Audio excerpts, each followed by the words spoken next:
IBM, the Institute of Brainmaker. Hi dear student, this is Sanjay Sharma. मैंने पिछली video के अंदर आपको 12th का कैश फ्लो स्टेटमेंट बता रहा था। मैंने उसके सारे फॉर्मेट आपको बता दिए थे। उसके अंदर क्या होता है कि एक क्वेश्चन इसका एक 5 नंबर का ज़रूर आएगा, तो इसका मैं आपको एक एडजस्टमेंट का सवाल करा रहा हूँ। इसे ध्यान से देखना आप। 43 क्वेश्चन है, न्यू बुक का क्वेश्चन है ये 43। इसमें लिखा हुआ है क्या, इक्विटी एंड लायबिलिटी आपके पास गिवन है, बैलेंस शीट गिवन है 2013 और 14 की गिवन है। इक्विटी एंड लायबिलिटीज़ के अंदर आपके पास शेयर होल्डर फंड दे रखा है 22 लाख और 24 लाख का। पहले 22 का था, अब 24 का हो गया। ये फाइनेंसिंग एक्टिविटीज़ का है।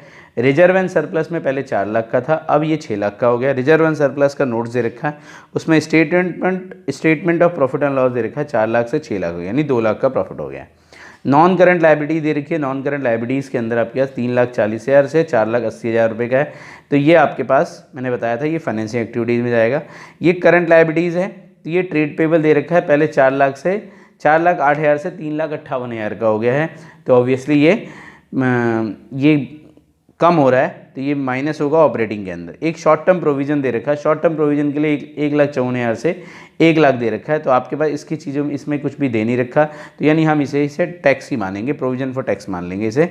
इसके बाद एसेट्स दे रखी है। एसेट्स में आपके पास एक टेंजिबल एसेट्स दे रखा है, इसका नोट्स दे रखा है। आपका मशीनरी है 20 लाख से 25 लाख की हो गया, और एक एक्यूमुलेटेड डेप्रिसिएशन दे रखा है। तो इसके ऊपर एडजस्टमेंट है, इसके बारे में मैं बाद में बताऊंगा। एक इंटेंजिबल एसेट्स दे रखा है 2,24,000 से 80,000 रुपये का दे रखा है। इसके ऊपर भी एडजस्टमेंट दे रखी है, यानी इंटेंजिबल एसेट्स पहले 2,24 की थी, अब 80 की हो गई, यानी ये अमोर्टाइज हो रहा है, ये ऑपरेटिंग एक्टिविटीज़ के अंदर ये ऐड होगा। करंट एसेट्स के अंदर करंट इन्वेस्टमेंट दे रखा है, जो आपके पास 3 लाख से 4,80,000 का हो गया, यानी अब आपके पास ये जो करंट इन्वेस्टमेंट है कैश एंड कैश इक्विवेलेंट का पार्ट है।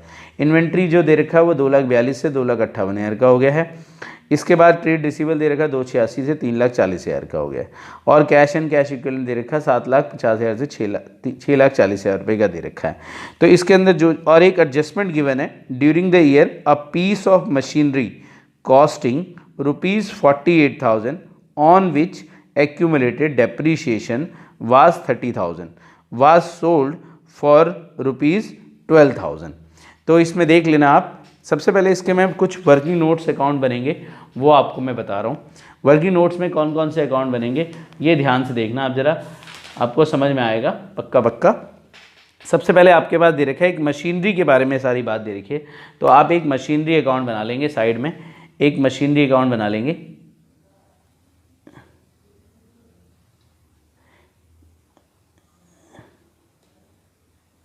मशीनरी अकाउंट बना लेंगे, और एक आपके पास एक एक्यूमुलेटेड डेप्रीशिएशन अकाउंट बनेगा। तो आप एक्यूमुलेटेड डेप्रीशिएशन अकाउंट बना लेंगे। क्लियर है?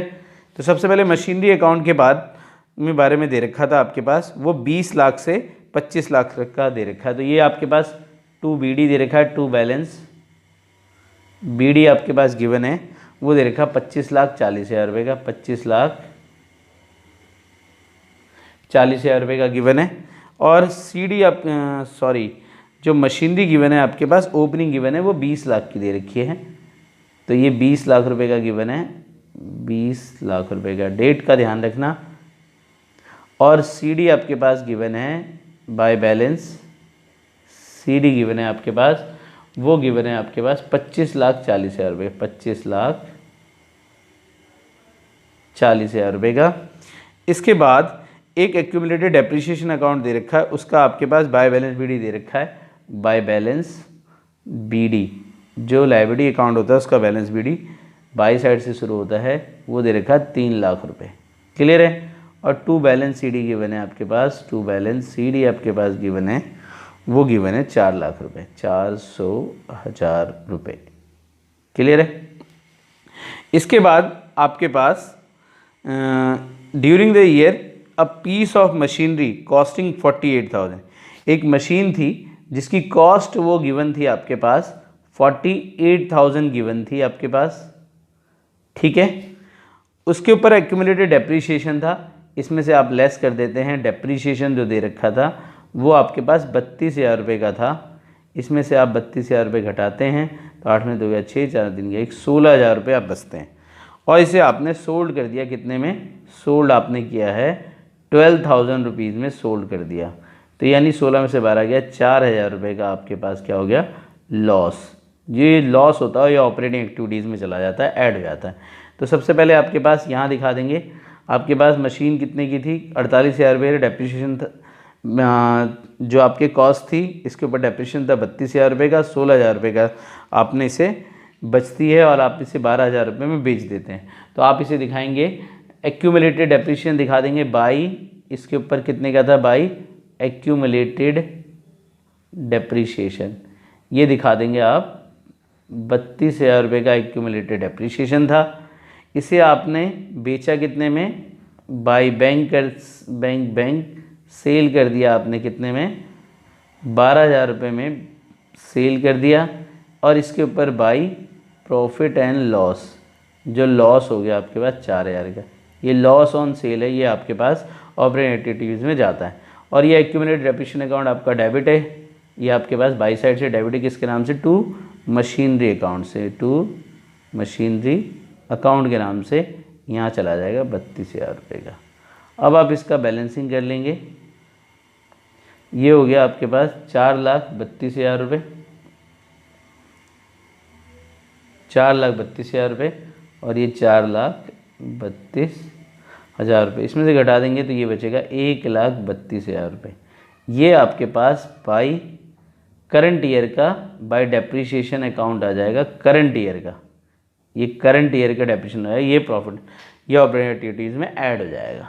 इसके बाद इसे जोड़ते हैं, 25, 40, 32, 2, 4, 4, 8, 4, 8, तो ये हो गया 25,88,000 रुपये बन जाएंगे आपके, 25,88,000 रुपये। इस 25,88,000 में से आप इसे लेस कर देंगे 20 लाख, तो आपके बचेगा 5,88,000 रुपये बन जाएंगे। ये कहलाएगा टू बैंक अकाउंट, और ये आपके पास परचेजेज होगा, ये परचेजेज होगा, और ये इन्वेस्टिंग एक्टिविटीज़ में जाएगा। ये इसके पास अकाउंट बनेंगे। दूसरी चीज़ और, इसके बाद अब आपके पास आ जाइए, सबसे पहले फॉर्मेट आप बनाएंगे cash flow from cash flow statement बनाएंगे आप। और इसका जो पहला फॉर्मेट आप बनाएंगे वो बनाएंगे आप cash flow from operating activities. इसके अंदर सबसे पहले हमें निकालना होता है प्रॉफिट, हमें चेक करना होता है सबसे पहले। तो सबसे पहले आपको मैं प्रॉफिट आपको बता के दिखाता हूँ, प्रॉफिट कैसे देखना होता है। सबसे पहले हमें प्रॉफिट निकालना होता है, तो प्रॉफिट बिफोर टैक्स निकालना होता है। Calculation of profit before tax देखना होता है। तो सबसे पहले आपके पास सरप्लस जो गिवन है वो गिवन है आपके पास, ओपनिंग का गिवन है, वो दे रखा 6 लाख, वो 4 लाख और 6 लाख। तो 6 लाख में से आप 4 लाख रुपए घटा देते हैं तो आपके पास बचेगा 2 लाख रुपए। क्लियर है, ये हो गया 2 लाख रुपीज़।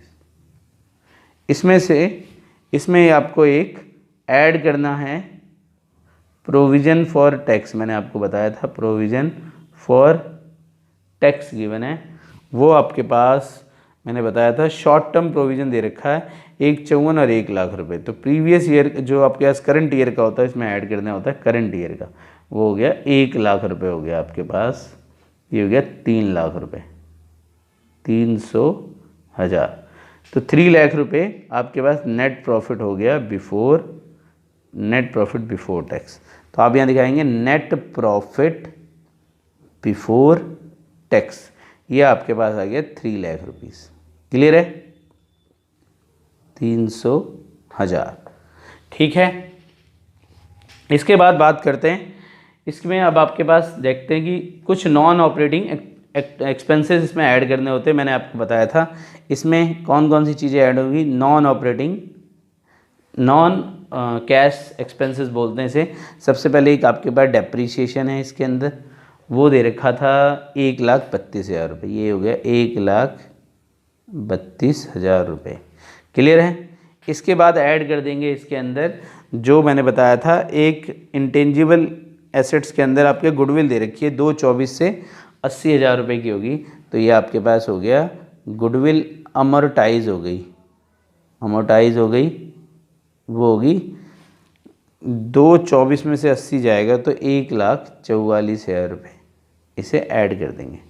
ऐड करने के बाद इसके बाद मैंने इसमें बताया था नॉन ऑपरेटिंग एक्सपेंसेस आते हैं। जैसे इसमें क्या किया था, एक था आपके पास मैंने बताया था, ये दिखाया था कि लॉस ये वाला यहाँ पे ऐड होता है, तो इसमें ऐड कर देंगे loss on sale of assets, इसमें ऐड करेंगे, वो हो गया आपके पास 4,000 रुपये का, वो दे रखा है।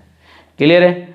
अब ये सारी चीज़ें इन सबको ऐड कर देते हैं, तो ये आपके पास आ जाएगा operating profit before working capital आ जाएगा। तो ये आप इसे ऐड करते हैं तो ये आ गया आपके पास 4 2 6 4 10, 4 3 7 1 8, 3 1 4 1 5, 5,00,000, 4 3 7 1 8, तो ये हो गया 5,80,000 रुपये आपके पास आ गया। ये कहलाएगा प्रॉफिट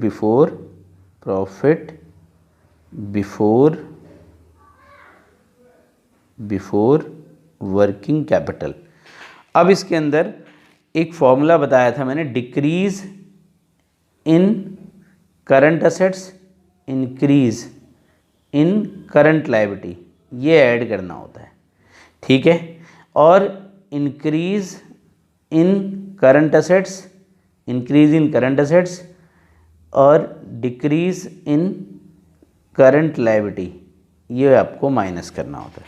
तो आओ करंट एसेट्स में सबसे पहले चलते हैं, करंट लायबिलिटी में चलते हैं। सबसे पहले ट्रेड पेबल दे रखा है 4,8 से 3,58,000 हो गया, तो इसमें आपके पास क्या होता है, ट्रेड पेबल लेस कर देंगे ट्रेड पेबल, ये आपके पास बढ़ रहा है, कितने 4,8 से 3,58,000 का हो गया, तो डिक्रीज इन ट्रेड पेबल, तो ये ट्रेड पेबल डिक्रीज़ हो रहा है, तो कितने हज़ार से हो रहा है, 50,000 रुपये से हो रहा है, ये माइनस कर देंगे। क्लियर है। इसके बाद दे रखा है शॉर्ट टर्म प्रोविज़न, हम दिखा चुके हैं। आओ अब चलते हैं करंट एसेट्स की। करंट इन्वेस्टमेंट आपके पास कैश यानी कैश इक्विवेलेंट में जाता है। अब देखते हैं इन्वेंट्री के अंदर, इन्वेंट्री आपके पास ये दे रखा है आपके पास 242 से 2,58,000, यानी बढ़ रहा है, ये इंक्रीज़ हो रहा है। अगर ये इंक्रीज़ हो रहा है तो ये भी लेस होगा, इसमें से माइनस करते हैं तो ये आपके आ जाएगा 16,000 रुपीज़, ये माइनस हो जाएगा। क्लियर है। इसके बाद बात करते हैं, आपके पास इन्वेंट्री हो गया, इसमें एक आइटम और देगा ट्रेड रिसीवेबल आपके पास कितना दे रखा है, ये आपके पास 286 से 340, ये भी बढ़ रहा है, तो 10 में से 6 गया 4 और ये बचा 13 से 8 गया 5, यानी ये हो गया आपके पास 54,000 रुपीज़, ये भी माइनस हो जाएगा। और ये आप ये सारी चीज़ें दिखा देंगे। ये दिखाने के बाद आपके पास अगला आइटम है, ये जब इन सबको ऐड करते हैं तो अगर ये प्लस में आया तो ये कहलाएगा आपके cash generated from operation, cash generated from operation, OPERATION, cash generated from operation. इन ये सारी चीज़ें माइनस करते हैं तो मैं कैलकुलेट करता हूँ तो ये आपके पास आ जाएगा 4,60,000 रुपये आपके पास आ जाएगा, 4,60,000 रुपये आपके पास आते हैं। इसमें से लेस कर देंगे आप टैक्स पेड। जब आप टैक्स पेड करते हैं, जो टैक्स पेड था वो आपके पास दे रखा था, जो आपके पास पिछले साल का यानी प्रीवियस ईयर का जो प्रोविज़न में दे रखा था वो यहाँ पे से लेस करना होता है, वो दे रखा है 1,54,000 रुपये। इस 460 में 1,54,000 आप लेस कर देंगे तो ये आपके पास बचेगा 3,06,000 रुपये। अगर ये प्लस में आता है तो इसे लिखेंगे cash flow from operating activities. अगर ये माइनस में आता है तो cash used in operating activities आप लिखेंगे। इसे आप यहाँ पे दिखा सकते हैं 3,06,000 रुपये। समझ में आता है? पॉइंट क्लियर है? ये मैंने आपको दिखाया, ठीक है। इस तरीके से आप शो कर सकते हैं। ये मैं आपको, इसे मैं मिटा देता हूँ, ये साइड में वर्किंग नोट्स, इसे आप नोट कर लीजिएगा। अब मुझे इसकी ज़रूरत है नहीं, ठीक है। इसका काम ख़त्म हो गया है। 3,06,000 रुपये। अब इसमें आप इसके लिए आप एक और सेकंड अगला पॉइंट बताएंगे, वो बनाएंगे cash flow from investing activities बनाएंगे। तो इसमें सबसे पहले आपके पास देखते हैं क्या क्या आता है। सबसे पहले मैंने आपको बताया था परचेज ऑफ मशीनरी आपने खरीदी थी, वो आपको मैंने बताया था मशीनरी अकाउंट्स थे, वो आपके पास आया था 5,88,000 रुपये आपके पास आया था। क्लियर है? इसके बाद आपने एक मशीन बेच दी थी, आपको याद होगा, सेल ऑफ मशीन। जब हम कोई चीज़ परचेज़ करते हैं तो ये माइनस हो जाता है। सेल ऑफ मशीन थी आपने जो बेची थी, वो बेची थी आपने 12,000 रुपये की। ये मेरे पास नोट डाउन है, इसलिए मैं, जब बेचते हैं तो आपके पास पैसा आ जाता है, तो ये आपके पास नहीं घटाएंगे, तो ये हो जाएगा आपके माइनस का बचेगा 5,76,000 रुपये। क्लियर है? 5,76,000 रुपये। तो ये जो कहलाएगा आपके 5,76,000 रुपये, ये कहलाएगा कैश फ्लो। कैश माइनस में आया ऑब्वियसली, तो cash used in investing activities, ये आपके पास कहलाएगा cash use in investing activities. अब इसी के बाद आगे से मैं इधर कर लेता हूँ, आपको बताता हूँ। थर्ड पॉइंट डालते हैं, जैसे ये फर्स्ट पॉइंट था, ये सेकंड था, और ये थर्ड पॉइंट देखेंगे। अब डालेंगे cash flow from financing activities VITIs activities. तो इसके अंदर सबसे पहले देखेंगे शेयर कैपिटल पे देखते हैं। इशू ऑफ शेयर कैपिटल दे रखा है, शेयर कैपिटल दे रखा है आपके पास, वो गिवन है। Issue of share capital 22 lakh से 24 लाख रुपए का हो गया, तो यानी ये 2 लाख रुपए आपके पास बढ़ गए हैं। 2 लाख रुपए आपके पास बढ़ गए। क्लियर है? 200,000 रुपये इशू ऑफ शेयर कैपिटल। इसके बाद आगे देखेंगे लॉन्ग टर्म बोरोइंग 340 से 480 हो गया, तो increase in long term borrowing, वो हो गया आपके पास 1,40,000 रुपये का। इनके बीच का जो डिफरेंस है वो 1,40,000 रुपये का हो गया। क्लियर है? अब इन दोनों, इसके अलावा और कुछ है नहीं, ये जोड़ते हैं 3,40,000 रुपये का आ जाता है। तो इसे जो आप दिखाएंगे, इसे बोलेंगे कैश नेट। ये जो आपके पास बोले cash flow from financing activities आपके पास ये आ गया। अब आप क्या करेंगे, इन तीनों को ऐड कर देंगे। फर्स्ट जो आपके पास ऐड करेंगे, आप इन तीनों का ऐड करेंगे। ये जो आपके पास 3,6 था, जो आपके फर्स्ट था, ये आपके पास सेकंड था, और ये आपके पास थर्ड था। इन तीनों को ऐड करते हैं तो 3,06,000, 5,76,000 और 3,40,000 रुपये। तो अगर इन तीनों को ऐड कर देते हैं तो आपके पास बनता है 70,000 रुपये आपके पास आता है, क्योंकि ये प्लस का और ये माइनस का। तो 70,000 रुपये आ गया। तो नेट ये कहलाएगा net increase in cash and cash equivalent कहलाएगा। अब इसमें ऐड करना है आपको opening cash and cash equivalent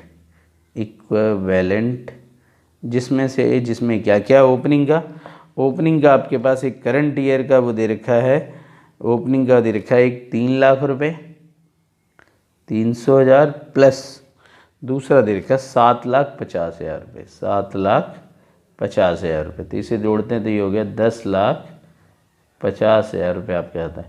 इसे जोड़ेंगे तो ये हो गया 11,20,000 रुपये। अगर ये एट द एंड वाले के बराबर आ गया, ये आ गया cash and cash equivalent at the and के बराबर आ गया। तो एट दी एंड में जो आपके पास वो दे रखा है वो 480 का दे रखा है एक करंट इन्वेस्टमेंट, और दूसरा है 6,40,000 रुपये।